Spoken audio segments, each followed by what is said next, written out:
আল্লাহু আকবার। হযরত জুলফিকার আহমদ নকশবন্দি দামাত বারাকাতুহুম বর্তমান যুগের একজন আল্লাহওয়ালা বুজুর্গ, পাকিস্তানের হযরত জুলফিকার আহমদ নকশবন্দি দামাত বারাকাতুহুম উনি বলেন, আমার এক শাগরেদ মুরিদ, উনি ওনার বাবাকে নিয়ে আসছেন। ওনার বাবা নামাজ পড়ে না। ছেলে নিয়ে আসছে কাকে? আমরা তো সাধারণত বাবারা ছেলেকে নিয়ে আসে, হুজুর আমার ছেলে নামাজ পড়ে না, আপনি একটু তাকে নসিহত করে দেন বা তাকে শাসন করেন, বলিনি আমরা। এখন একজন ছেলে নিয়ে আসছে তার বাবাকে হযরত জুলফিকার আহমদ নকশবন্দি দামাত বারাকাতুহুর কাছে আসিয়া বলতেছে, হযরত আমার বাবা 80 বছর বয়স, ঠিক মতো নামাজ পড়ে না, একটু আমার বাবাকে একটু নসিহত করে দেন না।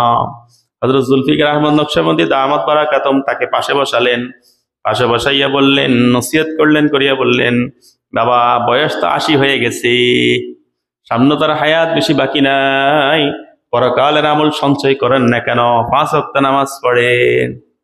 এখন 80 বছরের বৃদ্ধ, সে বলতেছে, হুজুর আমার পায়ের গিরায় অনেক ব্যথা, ব্যথা সারলে 5 ওয়াক্ত নামাজ পড়বো।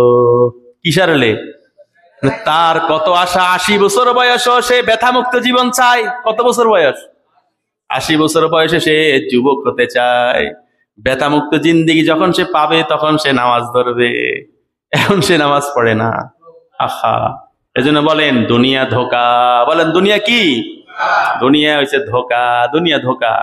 আল্লাহ বুঝার তৌফিক দান করে, সকল বলি আমিন।